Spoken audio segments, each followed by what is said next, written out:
Thank you very much for everyone who has joined. Thank you, everyone who is watching this on record. Really appreciate you coming to join us today to hear about the People Planets product student design challenge. That's the washing machine project in conjunction with RS Components Grassroots and Electric Components is launching together. We're really excited about this challenge and inspiring the next generation of engineers to do good for the planet's people around the world. I'm going to take you through the washing machine project story. I'm also going to talk you through the Divya machine that we've created and how that's evolved over the last couple of years.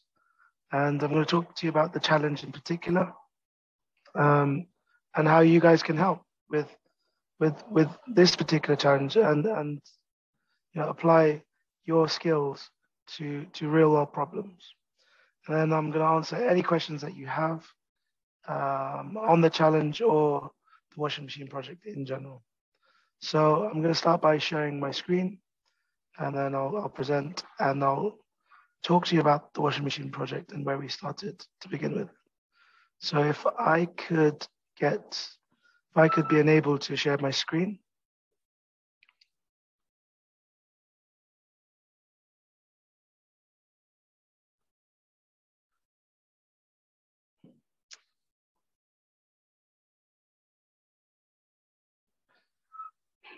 Nelly, could I share my screen, please?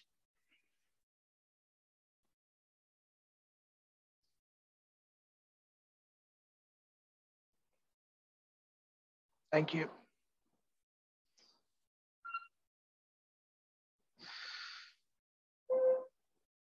So here is where it all started. I'm going to tell you a story about how the lady on the right of the screen here, Divya, changed my life and inspired me to empower the lives of women all over the world. But let me take you back to where it all started. It was 2017.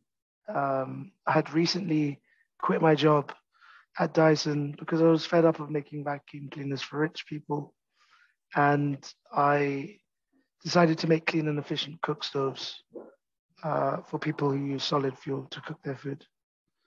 I moved myself to South India to do this, and Divya, the lady on the right of the screen here,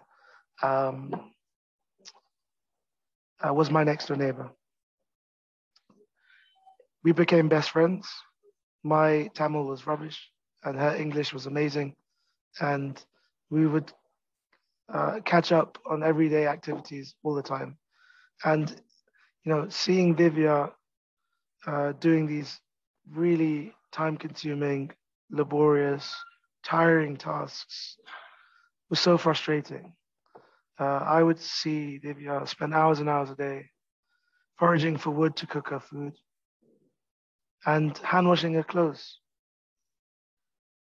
It was backbreaking, painful, and irritating. She would get on her hands and knees every single day doing this one activity. And she hated it. So it was at this point that I saw this, and I thought, as an engineer, that why isn't this problem solved? And she said, Nav, at the time, like there's limited electricity, there's not much water available, and so she said, I can't afford an electric washing machine. So at that point, I said to her, maybe we could make a manual washing machine for you. So that's the promise that we made to Divya, and we've always kept that promise. So we are the washing machine project, and we make manual washing machines for the millions of Divyas right across the world. We design them, we manufacture them, and we distribute them. So this burden of hand washing clothes particularly is disproportionately placed on women. Now, unpaid labor in general, if you're a woman, no matter where you are in the world, you're burdened by this, and more so in developing countries where they won't have much access to appliances that we're so used to, such as dishwashers, uh, electric washing machines, lighting, and things like that. And so, uh, hand washing clothes is a massive problem in developing countries, and women would use more than 40 liters of water per cycle to hand wash their clothes. In places where water is such a precious and scarce resource. And what is 40 liters? To put that in perspective, it's about 3/4 of a bathtub of water. It's about a tank of petrol. And they would use that every single time they would wash their clothes. And so our research has found that women would wash in lakes, rivers, and streams in buckets using cold water, causing back pain, joint pain, and skin irritation for up to 20 hours a week. So that's 2.5 working days, and that's 2 daylight months a year just on this activity. And Divya is certainly not alone. 70% of this world that we live in do not have access to an electric washing machine. So we created a manual crank handle washing machine in 2020. It was called the Divya washing machine, and it saved 75% of time and 50% of water compared to hand washing clothes. It also reduced skin pain and back pain. So here's a few still images of the washing machine, and you've probably read this on the Design Spark website. And what you see here is a 60-liter off-the-shelf chemical drum. That's a standard drum, and it has 2 wheels on either side that have been CNC cut, and you have a main frame that it sits on with load-bearing wheels, and the handle is essentially a broomstick handle with a broomstick motion. So it's a large capacity drum size, about 5 kg, and it uses about 20 to 30 liters of water. Divya 1 was around 10 kgs. We tested this machine with refugees right across Iraq, particularly in Mosul. And these were with widowed families who'd been affected by the conflict. So these families suffered greatly. A lot of these families still have family members missing. I've just come back from Iraq last week, and the problems are still there and still occurring. So the feedback was really, really interesting. In general, it's a good machine. It's stress-free and it's nice. It's innovative and it's fast to use. But we could do so much better. And that's why we really value the feedback from the community that we are distributing in. So, wood is quite heavy to use as a material. My husband wants me to wash by hand is something that we would typically get as feedback. So, this is culturally quite sensitive. I use this as a water storage device. So, people find it hard to store their water, so they use this machine. And, people had some really interesting design recommendations, such as, I want to sit down whilst using it. So those were all really valuable bits of feedback. If you fast forward to where we are right now, we have recently launched what is called the Divya 1.5. Now, we try to incorporate a lot of the learnings that we got from our first pilot. And as you can see, it's changed quite a lot. This machine is patent pending. It's not only can wash your clothes, but it can dry your clothes as well. It's robust, it's durable, it's maintainable remotely, and everything can be removed and fixed remotely. The parts are majority RS components, so everything is, off the shelf in general, meaning that if something breaks, it's easily fixable. Again, it's a large drum capacity of 5 kg and low water consumption, so about 20 to 30 liters of water. Its tilted mechanism here has a loading mechanism, a wash mode, and a dry mode. It has 3 gears in the gearbox at the top and quick release catches. And it's a drum-in-drum machine. So similar to conventional electric washing machines. And here's what we want to move to going forwards. This is what Divya 2 may look like in the future. So multiple modes of interaction, the drum-in-drum machine. It's got wheels on the bottom, so making it portable. You sit down whilst using it, and it's light. And some of the other innovations that we're looking at are, innovative detergent dispensing systems and detergent formulations and things like that.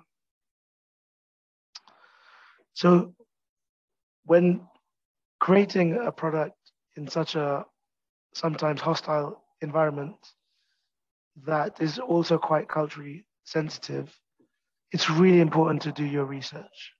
And we're really passionate about this. The Washing Machine Project has interviewed over 1,500 families in 12 countries now. And we know that this burden is widespread, with the Philippines excited to reduce the pain every time they wash clothes. In Papua New Guinea, women from different families would go as a collective to a shared water space to catch up on the day's activity, as well as doing this task. And I've seen, people wash clothes for a livelihood as young as 7 years old. And so different problems, different contexts, and possibly different solutions. So I like to show these pictures because it just hits home on the problem again. So when creating solutions, look at the problem. So look at the posture, look at the water availability, look at the time taken, look at the interaction with detergent and soap. Look at the context, look at the surroundings as well. So there are other manual washing machines out there, but no one in the world is looking at washing machines specifically for Divya. So this is reflected in the cost price. So when developing solutions in the context that you're trying to enter into, you really need to think about affordability and making it simple, and also suitability in terms of drum capacity as well. 5 kg is the largest size for the optimum water consumption as well. As well as that, if something breaks, it's really important to fix remotely. So, making this with off-the-shelf components is really important to us, and that's why it's suitable for the development context. Other machines that exist are really targeted for people who go camping or drive camper vans and choose to live off the grid. So um, there's a huge potential here to help millions and millions of families right across the world.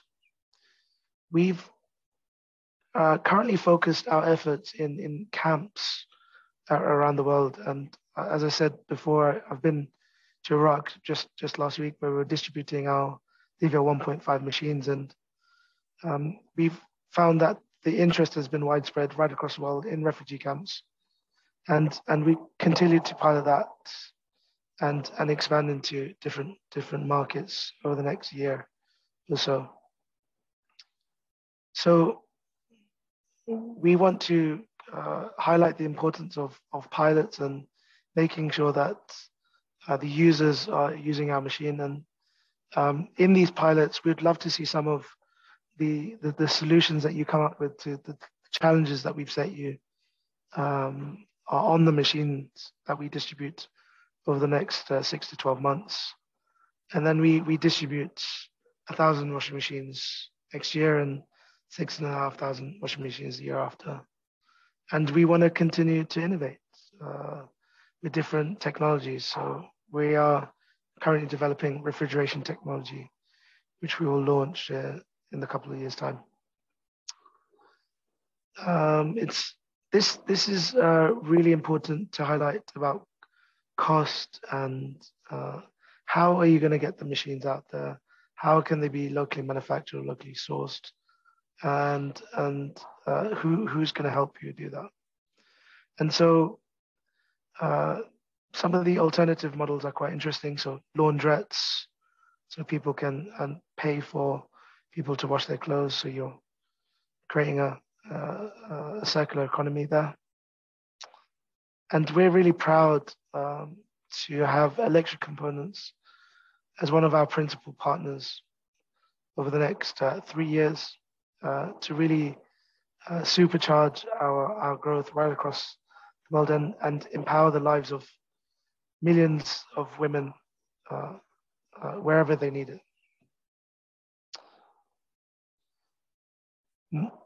Our team are amazing. You know, we've benefited from so many hours of support, over 5,000 hours of pro bono support from great people. We now have a full-time team of 3, and we really benefit from creative insights from engineering, marketing, and fundraising.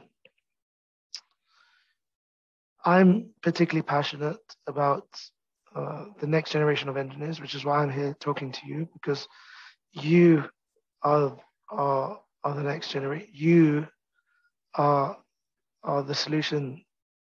You are creating the next technologies that are going to help us.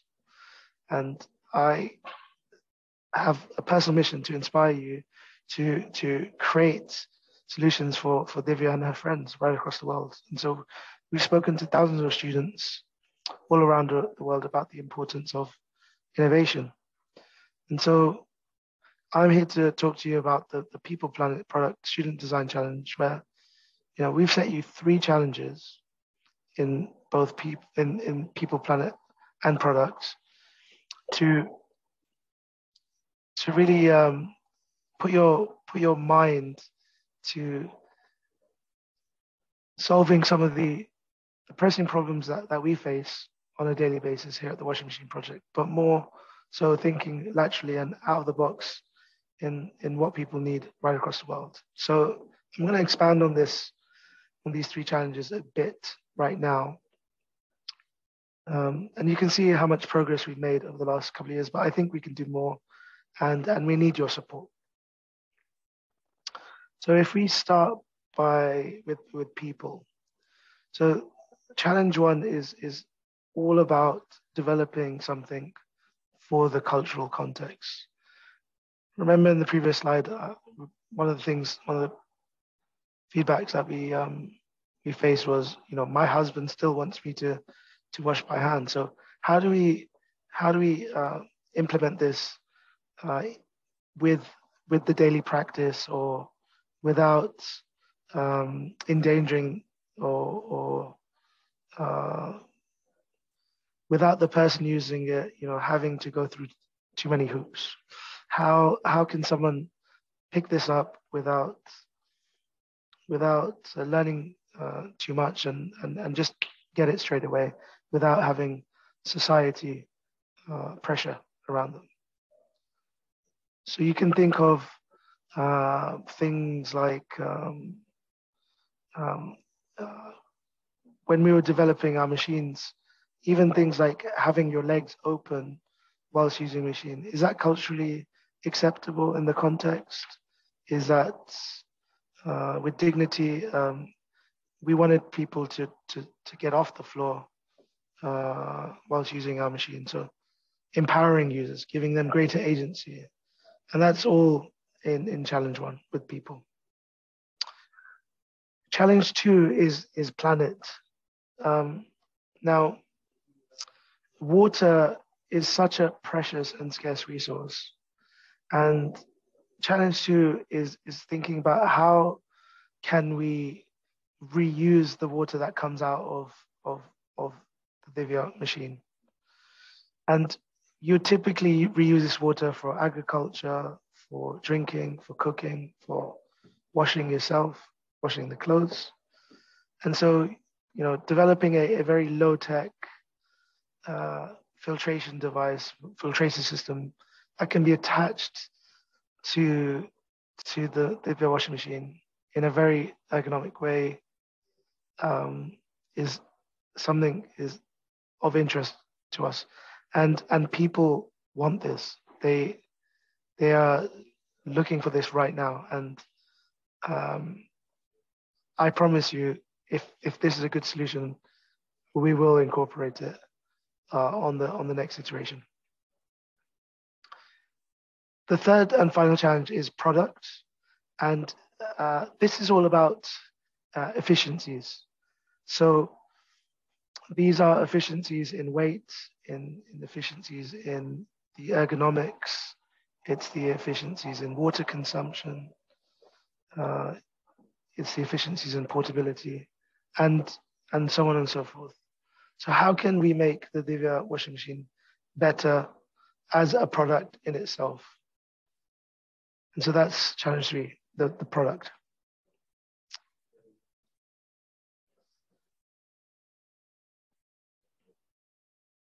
So just to summarize here, the washing machine project has been going for about 2.5 years now, in the middle of a pandemic, and we've had so much love and support from people like you who want to make the world a better place. So we've been featured on some of the largest news outlets around the world, and Divya is at the center of everything that we do. It's in our logo, the darkness coming into the light, and the heart in the middle. She inspires us every day to do better for a purpose. She was very embarrassed of all the press, but also very proud of what she's inspired. So, we're distributing right across the world in developing countries and countries like Greece with a massive growing refugee problem. And we want you a part of this journey to save 1 million liters of water, to give back 750 hours annually per household. So that's 2 months of daylight hours, and positively impact 100,000 people right across the world. Thank you very much. And can you help us make the impact that Divya and her friends need? Thanks.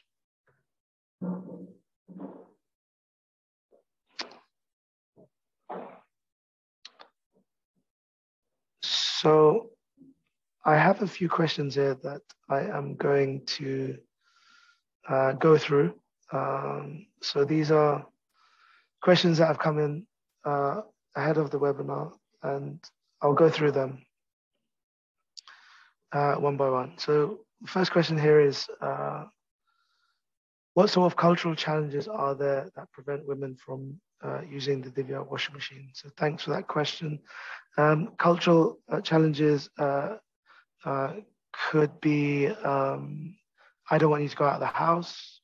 I want you to stay at home. I want you to use your hands. I don't like this machine. I don't think it cleans clothes good enough. Um, this is too new for me. Um, or it seems like you have a lot of money if you're using this machine. Is another challenge. Culturally, the Yazidis in Iraq would not wash on Wednesdays, for example. Culturally as well, washing is a very private matter, and so you do this in a very private way. In other respects, culturally, people would bring out their washing and wash at the front of the house, showing people, I'm doing my duty to my family, and my kids will have the best clean white collars for school, and my husband will have the best uniform for work. So there's a lot of pride associated to hand washing clothes. It's the one bit of control that people have on their lives. So that's what I would say in terms of the cultural challenges. Any specific feedback on that users have given on how they feel about the design and how it could be improved to make it more user-friendly? It's a really good question. I think we touched upon this before, but I'll just repeat. We need to make this light. People have to pick this up, take it out of the house, or take it to a water source, like I've shown earlier, or move it around. So it has to be light. It has to be convenient. Like your appliances at home, you just switch it on and it works straight away. You don't need to do much. And so reducing the amount of barriers that are in the way of this machine. Other bits of feedback are, I want to sit down whilst using it. I want to use my feet whilst using it. Other bits of feedback are, can you make this manual and electrical as well? So there's some really interesting bits of feedback there that we've received. So I have a couple more questions.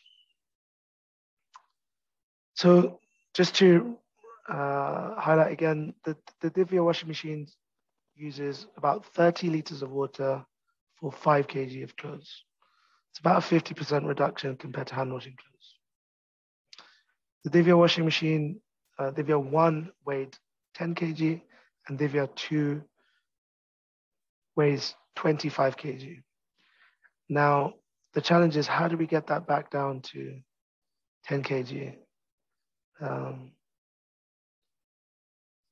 And how do we not compensate on structural integrity, making it last a long time and robust? The final question I have here is, how long did it take to build the first working prototype? And this is something that I talk to a lot of engineers and non-engineers about all the time. And I've always been taught that, just get something out there, very rough and ready. So it didn't take too long. At the time, we had been invited to Iraq. This was back in 2018. And my colleague and I, Alex, spent one weekend just buying the parts on eBay. And we got together and just put this washing machine that we had together. in a weekend. It was very rough, very ready. We were scared that it wouldn't even work. And then that weekend we flew to Iraq. We stuffed our clothes in the washing machine, put it on our back, took it on the plane. Looked very dodgy, and we went to Iraq and we interviewed 79 families. And that prototype was the first prototype we produced. We made a report about that, and that's on our website, thewashingmachineproject.org. And that was the first indication that people were interested in our machine and loved the concept, loved the idea. And my recommendation is don't be shy, don't feel like you need to have something perfect to show to the world. Rough and ready is always the best option first. So those are the questions that I have that have come through to me. Are there any other questions from the audience to begin with? Anything at all?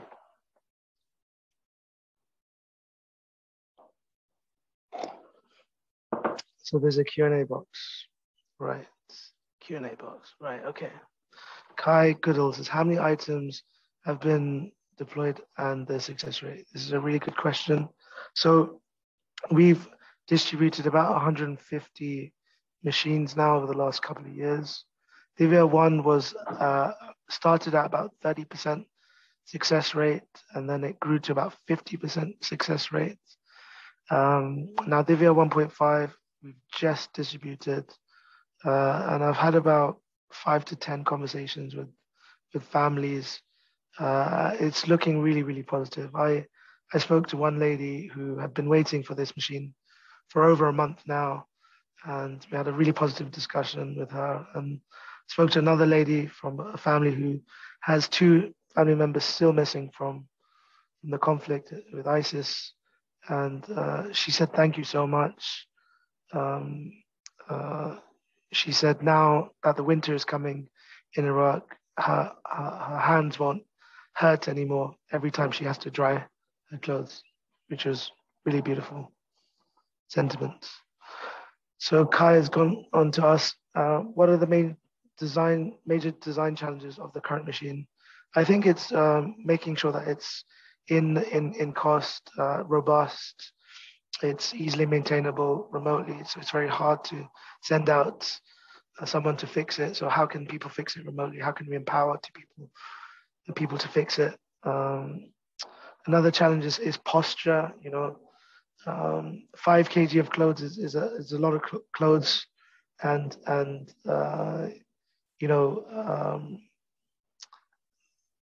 how do we make that easier for people is going to really be important for the challenge 3, the product part.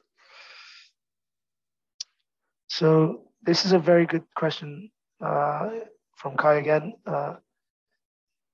Give some information of the types of people that use the machine and its environment in which it's used. So this is completely varied from the situation. So I'll give you an example in India to begin with. And so you'd have what is called a development context. And you'd have rural women who would either have water piped into their house and would wash by hand in front of their house. And they would typically do that with a steel drum. And they would leave the clothes in the drum, and they'd get on their hands and knees, and they would scrub each piece of cloth with a brush, and they'd sit on a stool. And you'd see every single lady on the street doing this one activity. That's if you have water piped into your home. Now, the other context is if you don't have water in your home, you would go to a stream or a river. So you'd use the same steel drum, you'd carry it on your head or on the side, and you'd take it to your local water source. You'd probably meet up with your friend that you normally go to the water source with, and you would spend the evening there washing clothes. Same procedure. You'd scrub with a brush. You'd put a bit of detergent, powdered detergent or grated soap, and you'd scrub. You'd hit against a rock, and you'd do that at the water source. You'd try and dry out as much water from the clothes as possible, and then you'd carry it back, and that would take you a couple of hours. In the refugee context, you're in the middle of the desert. You had everything you've ever had in your life. You probably even had an electric washing machine, but overnight you've lost everything, and now you're in the middle of the desert in a refugee camp, and you have nothing.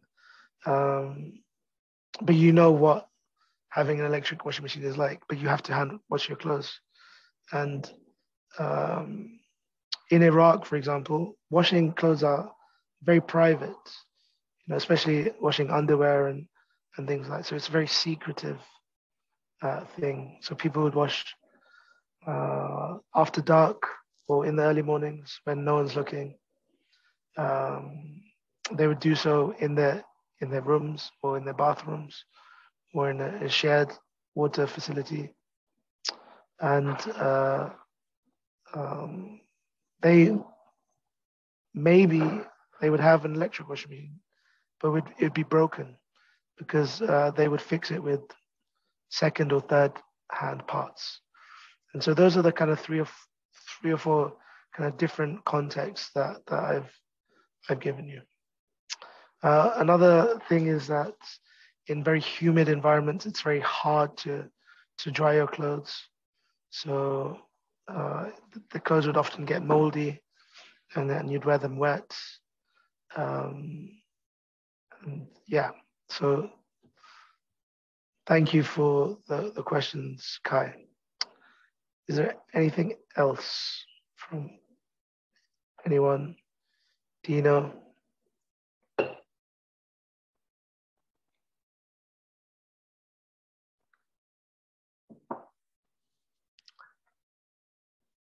Okay. Perfect. Well, I hope that this webinar has really inspired you to help people to design real life tangible solutions that make a real impact on the world. We're really excited to be launching this challenge, that the People Planet Product Student Design Challenge, with you, and I'm really excited to see the solutions and get them on the machines, and then get them out to people, because that's all that matters. So we've extended the deadline for a couple of weeks now. They're coming in thick and fast. There's some really cool cash prizes for you to prototype your ideas. And thank you for being a part of this, and keep in touch. I'm really excited to see what you guys have in offer. Thank you again.